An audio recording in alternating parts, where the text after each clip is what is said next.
दोस्तों नमस्कार, स्वागत है आप सभी का ऑनलाइन एडा फर्स्ट यूट्यूब चैनल पे। इस वीडियो में हम बात करने वाले हैं टीजीटी पीजीटी 2022 के एग्जाम के बारे में। साथ ही अगर बात की जाए टीजीटी पीजीटी एग्जाम को लेकर एक बड़ी अपडेट के बारे में, इसके अलावा नई एलटी गेट शिक्षक भर्ती के बारे में भी जानकारी देखने के लिए मिली है, जहां पे आप सभी को गुड न्यूज़ बहुत जल्द मिलने वाली है। इसको लेकर भी डिटेल में बात करेंगे। इसके अलावा एडेड जूनियर शिक्षक भर्ती की गुड न्यूज़ के बारे में, यूपीएससी पीईटी परिणाम के बारे में कब तक घोषित हो रहा है, एक एक करके सारी जानकारी आप सभी को दी जाएगी। वीडियो को लाइक कर दें, साथ ही शेयर कर दें और चैनल को सब्सक्राइब कर लें, जिससे कि जानकारी आप सभी को ऑनलाइन एडा फर्स्ट चैनल के माध्यम से मिलती रहे। चलिए दोस्तों, वीडियो शुरू करते हैं। टीजीटी पीजीटी की शुरुआत करेंगे, क्योंकि आप जानते हैं यहाँ पे हम बात करने वाले हैं टीजीटी पीजीटी 2022 को लेकर, साथ ही नई एलटी गेट शिक्षक भर्ती के बारे में। हमेशा मैंने आप सभी को कहा है कि चाहे आप टीजीटी पीजीटी के अभ्यर्थी हैं या फिर एलटी गेट शिक्षक भर्ती के, आप सभी की जो प्रिपरेशन है वो आपकी भर्ती के अनुरूप होनी चाहिए। अगर आप टीजीटी पीजीटी भर्ती के अंदर एक सीट लेना चाह रहे हैं तो आपको एक अपर लेवल की उच्च स्तरीय आपको जो मेहनत है वो करनी पड़ेगी। सेम अगर आप एलटी गेट शिक्षक भर्ती के अंदर मेहनत कर रहे हैं, मैंने दोपहर को भी एक वीडियो बनाया था, उसमें आप सभी को जानकारी भी दी थी कि बहुत जल्द आप सभी के सामने एलटी गेट शिक्षक भर्ती का विज्ञापन आएगा। और विज्ञापन आने तक इंतजार मत करना कि आपको प्रिपरेशन शुरू करनी है, क्योंकि विज्ञापन तो जिस दिन आएगा वो आ जाएगा। उसके बाद आपकी प्रिपरेशन कितनी होगी ये एक बड़ा सवाल होगा किसी भी भर्ती के लिए, क्योंकि भर्ती आने से पहले आपकी प्रिपरेशन होनी चाहिए, ना कि भर्ती आ जाने के बाद आप प्रिपरेशन शुरू करें। सेम ये टीजीटी पीजीटी पर लागू होता है और एलटी गेट शिक्षक भर्ती पर भी। असल में मामला ये है कि टीजीटी पीजीटी 2022 की परीक्षा की तारीखों का ऐलान नहीं हो रहा है। बहुत सारे ऐसे अभ्यर्थी हैं जो समझते हैं कि जब तक परीक्षा की तारीखें नहीं आ जाती तब तक उनके अंदर मोटिवेशन नहीं आता है प्रिपरेशन करने का, लेकिन ये फॉर्मूला पूरे तरीके से गलत है। आपके अंदर मोटिवेशन होना चाहिए। अगर भर्ती निकली है तो आपकी परीक्षा भी होगी, भले ही थोड़ा सा समय लगेगा। इसी के संबंध में लगातार टीजीटी पीजीटी को लेकर बहुत सारे प्रयास किए जाते हैं। इसी के संबंध में आज भी एक जानकारी देखने के लिए मिली, जिसको लेकर मैं आपको यहाँ से दिखा देता हूँ, जिसमें पहले मैं आपको दिखाऊंगा कि यहाँ पे कौन कौन से मुद्दे रखे गए, उसके बाद सरकार ने क्या जवाब दिया वो भी आप सभी को बताने वाले हैं। तो यहाँ पे दोस्तों आप सभी को देखने के लिए मिलेगा। सबसे पहले अगर बात की जाए, माननीय उप मुख्यमंत्री होना चाहिए था, लेकिन कोई नहीं, लिखा हुआ है कि माननीय मुख्यमंत्री जी उत्तर प्रदेश सरकार लखनऊ माध्यमिक शिक्षा सेवा चयन बोर्ड का गठन एवं विज्ञापन 2022 के विज्ञापन में सीट बढ़ाने के संबंध में लिखा हुआ है कि आपके संज्ञान में लाना चाहते हैं कि माध्यमिक शिक्षा सेवा चयन बोर्ड की अगर बात की जाए, कई बार उनको ज्ञापन सौंपे गए हैं, अधिकारियों से वार्ता भी की गई, लेकिन अधिकारी कभी नवंबर तो कभी दिसंबर में जानकारी देते हैं कि यहाँ पे जो कहीं ना कहीं गठन है वो करवाया जाएगा। इसी बीच इससे पहले चर्चा ये भी थी कि अगस्त और सितंबर में ही यहाँ से जो गठन है वो देखने के लिए मिल जाएगा, लेकिन चयन बोर्ड की अपनी स्थिति अभी तक स्पष्ट नहीं कर पा रहा है कि कब तक उनका यहाँ से गठन देखने के लिए मिलेगा। यहाँ पे कौन कौन से मुद्दे हैं वो आप सभी के सामने लिखा हुआ है कि माध्यमिक शिक्षा सेवा चयन बोर्ड का जल्द से जल्द गठन किया जाए, जिससे कि छात्रों की जो असमंजस की स्थिति है वो दूर हो सके। दूसरा मुद्दा लिखा है कि विज्ञापन 2022 की सीट बढ़वाने के संबंध में, जो कि 24,000 पदों को लेकर तथा शिक्षक के बारे में जानकारी दी गई है। इसके अलावा परीक्षा को जिले स्तर पर कराकर मंडल स्तर पर कराए जाने को लेकर ही मांग की गई है। साथ ही नीचे और भी तमाम जो बातें वो लिखी हुई हैं 26/11/2022, जैसा कि आप देख पा रहे हैं। अब ये तो वो ज्ञापन हो जाता है जिसके माध्यम से उन्होंने जानकारी दी है, लेकिन अब वहाँ से रिप्लाई क्या मिला इसके बारे में मैं आपको बता दूँ। उनका कहना है कि टीजीटी पीजीटी को लेकर गठन का जो कार्य है वो लगातार जारी है और बहुत जल्द यहाँ से ये प्रक्रिया पूरी कर दी जाएगी और उसके बाद में चयन बोर्ड को निर्देश भेज दिए जाएंगे। साथ ही अगर बात की जाए एलटी गेट शिक्षक भर्ती को लेकर, तो इसके बारे में 22 नवंबर तक आप सभी के सामने खुशखबरी मिल सकती है। ऐसी भी जानकारी अधिकारियों के माध्यम से दी गई है, जैसा कि आप यहाँ से देखें।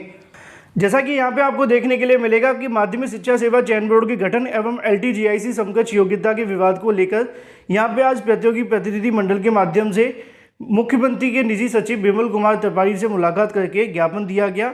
उन्होंने आश्वासन दिया कि बहुत जल्द इन मुद्दों पर त्वरित निर्णय लिया जाएगा। उसके बाद में माध्यमिक शिक्षा मंत्री महोदय श्रीमती गुलाब देवी जी से मुलाकात हुई। उन्होंने पूरी बात को लेकर अवगत करवाया। उन्होंने बताया कि एलटीजीआईसी आहता विवाद को लेकर 20 नवंबर को लोक सेवा आयोग को पत्र प्रेषित किया जाएगा। शासन के द्वारा माध्यमिक शिक्षा सेवा चयन बोर्ड के गठन के संबंध में परिचर्चा लगातार जारी है और माध्यमिक शिक्षा सेवा चयन बोर्ड का जल्दी जो गठन है वो हो जाएगा। उसके बाद में यहाँ से उप मुख्यमंत्री से मुलाकात करने का प्रयास किया गया, लेकिन उनसे मुलाकात देखने के लिए नहीं मिली। यहाँ पर भी जानकारी देखने के लिए मिलती है कि जल्दी चयन बोर्ड का गठन किया जाएगा। इसके अलावा एलटीजीआईसी समकक्ष योग्यता के विवाद को लेकर जल्द सॉल्व करने को लेकर भी जानकारी दी गई है उन्होंने ये भी बताया कि यहाँ पे अगर बात की जाए 20 नवंबर के बाद में उत्तर प्रदेश लोक सेवा आयोग से संपर्क किया जाएगा और उत्तर प्रदेश लोक सेवा आयोग से संपर्क करने के बाद में उम्मीद है कि 20 से 22 नवंबर के बाद LTGIC विज्ञापन जारी करने में कोई दिक्कत नहीं होनी चाहिए उत्तर प्रदेश लोक सेवा आयोग को। मतलब यहाँ से दोनों जानकारियाँ पूरे तरीके से स्पष्ट हैं TGT PGT को लेकर कि जल्दी आप सभी के सामने परीक्षा की तारीखें देखने के लिए मिल सकती हैं, क्योंकि यहाँ पे चयन बोर्ड के गठन को लेकर शासन स्तर पर लगातार चर्चाएं जारी हैं।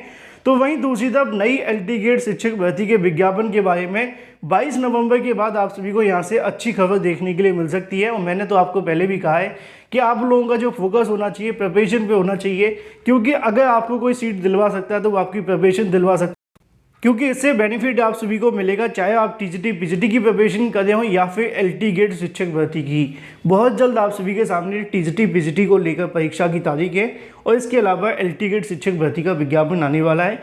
बस आप लोग प्रिपरेशन करते रहें, वीडियो को लाइक कर दें, शेयर कर दें और चैनल को सब्सक्राइब कर लें।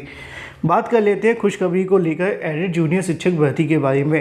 एडेड जूनियर शिक्षक भर्ती के बारे में गुड न्यूज़ देखने के लिए मिली है कि एडेड जूनियर वाले अभ्यर्थियों के लिए नवंबर के पहले सप्ताह के आसपास कभी भी यहाँ से शासन आदेश जारी कर दिया जाएगा। प्रशासनिक अधिकारियों की माने तो एडेड जूनियर शिक्षक भर्ती को लेकर लगभग सारी प्रक्रियाएँ पूरी कर ली गई हैं, लेकिन यहाँ पे जो समस्या देखने के लिए मिल रही है वो आरक्षण को लेकर है। अगर आरक्षण से संबंधित दिक्कतों का सामना नहीं करना पड़ता है मेरिट बनाने को लेकर, तो नवंबर के पहले सप्ताह के अंदर ही आप सभी का शासन आदेश जारी हो जाएगा। क्योंकि मैंने आपको 1-2 दिन पहले भी जानकारी दी थी, एडेड जूनियर शिक्षक भर्ती को लेकर शासन स्तर पर काम लगातार जारी था, लेकिन थोड़ी समस्याएं देखने के लिए मिली थी मेरिट को लेकर। बताया भी गया है समाचार पत्रों में कि आपकी जो मेरिट है वो राज्य स्तरीय बन रही है, लेकिन इसको लेकर अधिकारी कुछ बोलने के लिए तैयार नहीं है कि मेरिट आपकी कैसे बनाई जा रही है। जो न्यूज़पेपर में निकला था वो मैंने आप सभी को बताया था, उससे पहले भी आपको जानकारी दी थी। तो ऐसे में एडेड जूनियर शिक्षक भर्ती को लेकर अगर आरक्षण विवाद को लेकर दिक्कत नहीं होती है तो जल्दी इसके बारे में नवंबर के पहले सप्ताह में शासन आदेश जारी करके आपकी प्रक्रिया शुरू कर दी जाएगी और जो भी अपडेट होगी समय समय पर आप सभी को मिलती रहेगी। बात कर लेते हैं अपनी अगली अपडेट के बारे में, जो कि संबंधित है UPSSC PET रिजल्ट को लेकर। PET की आंसर की आ जाने के बाद से सवाल देखने के लिए मिल रहा है कि PET का परिणाम कब तक घोषित होगा। ऐसे में आप जानते हैं कि आयोग के पास में अब ज़्यादा प्रोसेस बचे नहीं है। जिन भर्तियों के विज्ञापन जारी करने थे उन्होंने पहले से ही कर दिए हैं। अब इसके बाद में जो लेखपाल भर्ती का परिणाम है उसके साथ साथ PET को लेकर काम शुरू किया जाएगा और सबसे पहले जो परिणाम आपको देखने के लिए मिलेगा PET का ही होगा। अभी इसके बारे में थोड़ा सा इंतज़ार करना पड़ेगा, क्योंकि अभी आपकी रिवाइज आंसर की आएगी। रिवाइज आंसर की आ जाने के बाद में फिर आपकी परिणाम तैयार किया जाएगा, जिसमें लगभग 30 से 35 दिन का आपको समय देखने के लिए मिलेगा। मतलब हम ये कहें कि आपका परिणाम दिसंबर में जारी होगा, तो बिल्कुल पूरी पॉसिबिलिटीज़ है। नवंबर के लास्ट में भी उम्मीद है, लेकिन ज़्यादा कुछ नहीं कह सकते अभी जब तक रिवाइज आंसर की नहीं आ जाती है। रिवाइज आंसर की आ जाने के बाद में 30 से 35 दिनों के अंदर आयोग इसका परिणाम घोषित कर देगा। वीडियो को लाइक कर दें, साथ ही शेयर कर दें और चैनल को सब्सक्राइब कर लें।